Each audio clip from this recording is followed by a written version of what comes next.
Supreme court के आईनी bench ने फौजी अदालतों को मुल्जिमान के केसेस के फैसले सुनाने की मशरूत इजाजत दे दी। फौजी अदालतें 85 मुल्जिमान को सजाएं देने की मजाज है।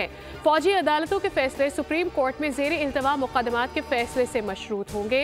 जिन्हें रियायत मिल सकती उन्हें रिहा करने की हिदायत। जिन मुल्जिमान को रिहा नहीं किया जा सकता उन्हें सजा सुनाने पर जेलों में मुंतकिल किया जाए। अदालत ने आज का तहरीरी हुक्मनामा भी जारी कर दिया।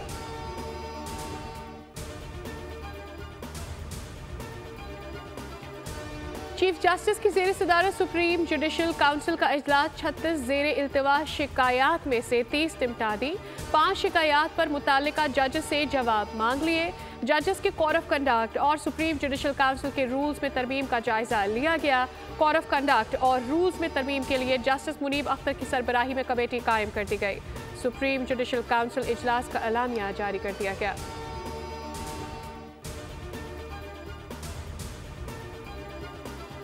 और फितना अल ख्वारिज के खिलाफ सिक्योरिटी फोर्सेस की कार्रवाइयाँ जारी। मूसा खेल और पंजगूर में 2 इंटेलिजेंस बेस्ड ऑपरेशन, 10 ख्वारिज दहशतगर्द हलाक।